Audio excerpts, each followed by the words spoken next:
ঠিক আছে ভাই।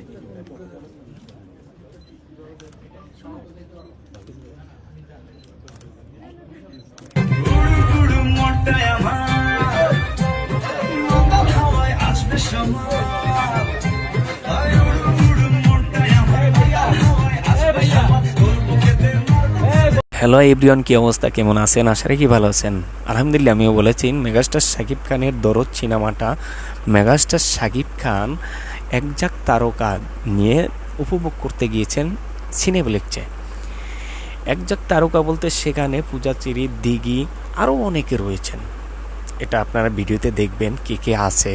তাহসান ভাই আছেন, কণ্ঠশিল্পী ভাই। এখন কথা হলো, মেগাস্টার শাকিব খান দরদ সিনেমাটা দেখে বের হয়ে সাংবাদিকদের মুখোমুখি হয়ে সাংবাদিকরা প্রশ্ন করে যে আপনি দেশি নায়িকাদের সাথে অভিনয় করবেন না? শাকিব খান এখানে কিন্তু বলতে পারতো, অহংকারী হলে শাকিব খান বলতে পারতো যে আমি দেশি নায়িকাদের সাথে কেন অভিনয় করব, বিদেশি নায়িকারাই তো আমার সাথে অভিনয় করার জন্য পাগল। কিন্তু এটা বলেনি। মেগাস্টার শাকিব খান বলেছে যে আমি তো দেশি নায়িকাদের শিডিউল পাচ্ছি না, দেশি নায়িকাদের সাথে আমি তো অভিনয় করার সুযোগ পাচ্ছি না। ভাই, কতটা আন্তরিকতার মানুষ, চিন্তা করছেন ভাই। মেগাস্টার শাকিব খান কিন্তু অহংকারী না। মেগাস্টার শাকিব খান যদি অহংকারী হতো তাহলে এই ধরনের কথা বলতো না। চলেন ভাই, কথা না বাড়িয়ে আজ এক এক করে আজকের ভিডিওটা দেখিনি। ধৈর্য সহকারে ভিডিওটা লং হলো, কন্টিনিউ করে যাবেন। Thank you. কি বলবো, দরদ দেখবো আমারও প্ল্যান ছিল, বাট আমি যখন প্রথমে শুনতে পেলাম যে আমাদের মেগাস্টারের সাথে বসে তার সিনেমা দেখতে পারবো, এত বছর পর এরকম একটা সুযোগ কে মিস করতে চায়, তো প্ল্যান করেছি যে না, এখানেই দেখবো, একসাথে সবাই দেখবো। আসলে everything is fair in love and war, না? Thank you. কি বলবো, শাকিব ভাইয়ের কথা আলাদা করে কি বলবো, সুপার। একনোলের ব্র্যান্ড অ্যাম্বাসেডর আমাদের পাশেই দাঁড়িয়ে আছে ম্যাডাম পূজাচেরি। আজকে ওনার সৌজন্যে, ওনার একনোল ব্র্যান্ডের সৌজন্যেই আমরা সকলে সিনেমা দেখতে এসেছি, আপনারাও দেখলেন। Thank you for your acknowledge. ছোটবেলা থেকে এখন পর্যন্ত এক শাহরুখ খানকেই দেখে আসছি,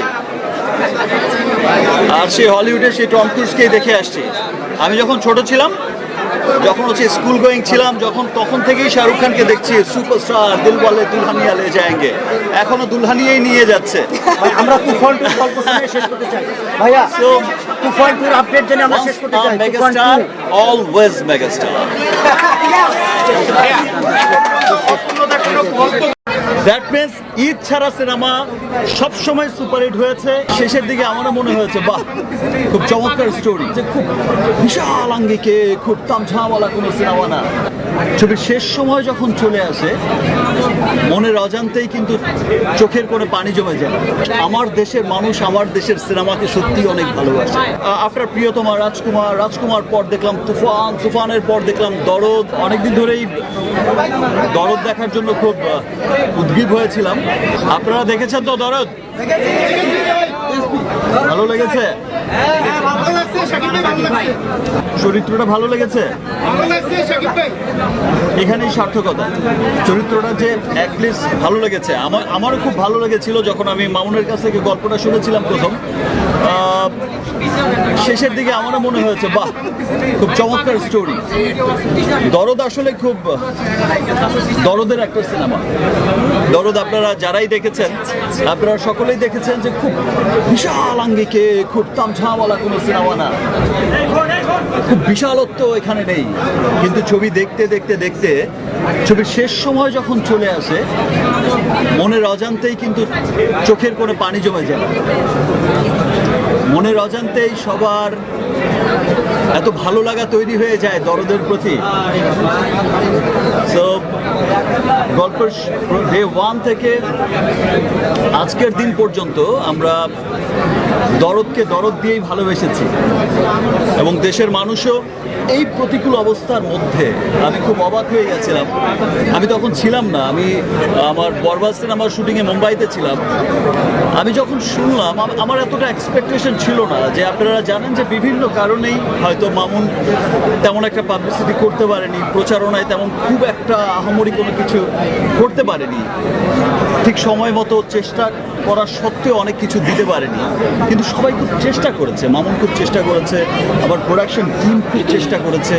এত চমৎকার একটা সিনেমা কেন প্রেজেন্ট করবে না চমৎকার করে?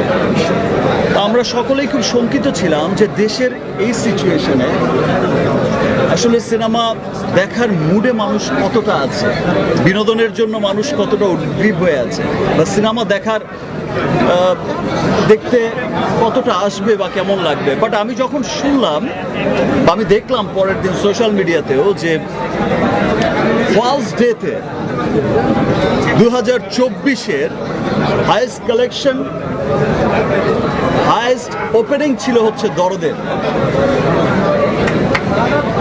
সো এই বিষয়টা কিন্তু 2024-এর হাইয়েস্ট ওপেনিং মাল্টিপ্লেক্সে ছিল দরদের, সিঙ্গেল স্ক্রিনে তো ছিলই ইনশাল্লাহ।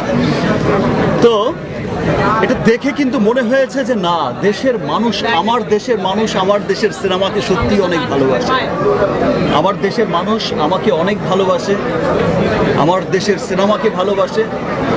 বাংলাদেশের মানুষ যেখানেই ছড়িয়ে আছে, আমি আমেরিকার চিত্র দেখেছি, আজ মিডল ইস্টে রিলিজ হয়েছে, পৃথিবী দেশি নায়িকাদের সাথে আমিই সুযোগ পাচ্ছি না। বরবাদ দেখে বললাম ওয়াও, এ কি দেখলাম, যেটা মনে হবে যে তুফানের চাইতে ডাবল বাজেটের সিনেমা। একটি সিনেমা, সেই একটি সিনেমায় আমাকে ভালো কাজ করতে হবে, সেটা দেশি নায়িকাদের জিজ্ঞেস করতে হবে। দেশি নায়িকাদের সাথে আমিই সুযোগ পাচ্ছি না। আর দেশি নায়িকাদের যখনই আমি শিডিউল পাঠাচ্ছি, অলমোস্ট সমস্ত হিরোইনই কোনো না কোনোভাবে বিজি থাকে। ইনশাআল্লাহ দেশি নায়িকাদের সাথে যখন দেশি নায়িকাদের মুড হবে, স্কেজুল পাওয়া যাবে, খুব দ্রুতই হবে। দরদ যেমন হচ্ছে খুব দরদের একটা সিনেমা, খুব ভালোবাসার একটা সিনেমা, এবং মামুন অনন্য মামুন তার সর্বস্বতা দিয়ে চেষ্টা করেছে। ছোটবেলা থেকে এখন পর্যন্ত এক শাহরুখ খানকেই দেখে আসছি, আর সেই হলিউডে সেই টম ক্রুজকেই দেখে আসছি। আমি যখন ছোট ছিলাম, যখন হচ্ছে স্কুল গোয়িং ছিলাম, তখন থেকেই শাহরুখ খানকে দেখছি সুপারস্টার, দিল বলে দুলহানিয়া লে যায়েঙ্গে, এখনো দুলহানিয়াই নিয়ে যাচ্ছে। আমরা তুফান টুর গল্প শুনে শেষ করতে চাই। ভাইয়া, So, তুফান টুর আপডেট জেনে আমরা শেষ করতে once a চাই। megastar, always megastar. আপনারা সবাই দেখছেন যে আমার একটা সিনেমার সাথে আরেকটা সিনেমার কোনো মিল খুঁজে পাওয়া যায় না। আমি সবসময় নিজেকে ভাঙার চেষ্টা করছি, আমি আমাকে প্রতিবারই সামনে এগিয়ে নেবার চেষ্টা করছি। আজকে আমার দরদ যেমন দেখলেন, সবাই দরদ দেখে খুব ভালোবাসা দিচ্ছেন, হাইয়েস্ট ওপেনিং দিয়েছেন দরদকে। দরদ পৃথিবীর যেখানে রিলিজ হচ্ছে প্রত্যেকটা মানুষ দেখছেন, দেখতে দেখতে দেখতে ছবির শেষ সময় এসে সবার চোখের কোণে পানি জমে গেছে দরদের জন্য। দরদকে ভূয়সী প্রশংসা করছেন আপনারা সবাই, এত ভালোবাসা দিচ্ছেন দরদকে। ইনশাল্লাহ আমার নেক্সট সিনেমাগুলো দেখবেন যে আরও অন্যান্য ডিফারেন্ট সিনেমা হবে, এবং সেই সিনেমাগুলো আপনাদের অনেক ভালো লাগবে। বরবাদ দেখে বললাম ওয়াও, এ কি দেখলাম, যেটা মনে হবে যে তুফানের চাইতে ডাবল বাজেটের সিনেমা। আবার বরবাদের পরে যে সিনেমা দেখবেন সেটা মনে হয় ওয়াও ম্যান, এটা কি দেখলাম, এটা তো আরো অনেক বড় বাজেটের সিনেমা। লুক, একটা সময় ছিল যখন দেবদাস হয়েছিল বলিউডে 50 কোটি টাকা দিয়ে, তখন আমরা সবাই পাগল হয়ে গেলাম, পুরো বলিউড অস্থির হয়ে গেল। 50 কোটি রুপিতে সিনেমা, আর আজকে 1000 কোটি রুপিতে তাদের সিনেমা বানায়, বিজনেস করে তারা হাজার কোটি রুপি একটা সিনেমা। তো সেই 50 কোটি কিন্তু এখন খুব ছোট্ট অ্যামাউন্ট হয়ে গেছে, সেই 100 কোটি এখন একটা স্টার রেমুনারেশন হয়ে গেছে। ইনশাল্লাহ এমনও একদিন আসবে যেদিন মনে হবে যে তুফানের বাজেট যেমন বরবাদ ক্রস করেছে, বরবাদদের বাজেটে মনে হবে খুব ছোট্ট বাজেট ভাই একটা সিনেমার জন্য। ইনশাল্লাহ আমরা সেই দিনের অপেক্ষা করছি, এবং সেই দিনের জন্য গ্লোবাল মার্কেটের জন্য, পুরো ওয়ার্ল্ড মার্কেটের জন্য আমরা কাজ করে যাচ্ছি, আমরা কাজ করে যাব। সকলের ভালোবাসা, দেশের সকলের মানুষের ভালোবাসা, আমার দেশের সব মানুষের ভালোবাসা, সব মানুষের এই যে ভালো লাগাটা আমার প্রতি, ভালোবাসাটা আমার প্রতি, যে বিশ্বাস রাখাটা, যে আসলে শাকিব চেষ্টা করে ওর জায়গা থেকে একটা ভালো সিনেমা আমাদের উপহার দেওয়ার। এই যে দেশ বিদেশে রিলিজের প্রথম দিনই যে সবাই এই এতটুকু বিশ্বাস করে যে আমাকে বিশ্বাস করে ছবিটা দেখতে যায়, এটা আসলে আমার কর্তব্য। আমাকে আমার কর্তব্যের প্রতি আরও অনেক মানে আমি আমার কাছে তখন মনে হয় যে না, আমাকে ভালো কাজ করতেই হবে। সেটা যদি পুরো বছরে হয় একটি সিনেমা, সেই একটি সিনেমায় আমাকে ভালো কাজ করতে হবে। বিকজ আমার দেশের মানুষ, আমার সকল সাকিবিয়ান পুরো পৃথিবীতে ছড়িয়ে আছে যত বাঙালি, আমাকে বিশ্বাস করছে যে আমি একটি ভালো কাজ উপহার দেব। আমি আমার সর্বোচ্চ দিয়ে চেষ্টা করে যাব। সম্মানিত বন্ধু, মেগাস্টার শাকিব খান কি বলল, একটা কথা বলেছে, খেয়াল করেছেন কিনা? শাকিব খান কিন্তু বলেছে যে আমার যে আপকামিং সিনেমা বরবাদ, এটা দেখে আপনাদের মনে হবে যে এটা তুফানের চেয়েও ডাবল বাজেটের সিনেমা। আসলে তুফানের চেয়ে ডাবল বাজেটের সিনেমা এই বরবাদ, এটাই মনে হবে। মেগাস্টার শাকিব খান নিজে মুখে বলল যে এটার তুফানের চেয়ে ডাবল বাজেটের সিনেমা এটা মনে হবে। কতটা আত্মবিশ্বাস রয়েছে এই বরবাদ সিনেমাটার প্রতি, চিন্তা করছেন ভাই।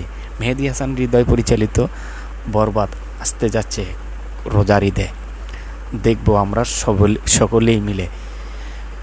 বন্ধুগণ, এখন এই যে একজাক তারকা নিয়ে একটি কোম্পানি সৌজন্যে দরদ সিনেমাটা উপভোগ করলো, এই যে একজাক তারকা নিয়ে দেখলো সাংবাদিকদের মুখোমুখি হলো, অনেকে অনেক কথা বললো, দিঘিকে প্রশ্ন করলো মেগাস্টার শাকিব খানের সাথে কবে নায়িকা চরিত্র অভিনয় করুন। দিঘি যে কথার উত্তর দিল, দিঘির ব্যাপার থাক, দিঘির ব্যাপার নিয়ে আরেকটি ভিডিওতে কথা বলা যাবে পরবর্তীতে। এ ব্যাপার আপনাদের মূল্যবান মতামত কি? পূজা চেরির ব্যাপারে কথা বললো, অবশ্যই কমেন্ট বক্সে জানিয়ে যাবেন, একটি লাইক দিবেন, ভিডিও বানাতে উৎসাহিত করবেন, চ্যানেলটি সাবস্ক্রাইব করবেন। ইতিপূর্বে যারা সাবস্ক্রাইব করেছেন আপনাদের সবাইকে অসংখ্য ধন্যবাদ। সবাই ভালো থাকবেন, সুস্থ থাকবেন, আল্লাহ হাফেজ।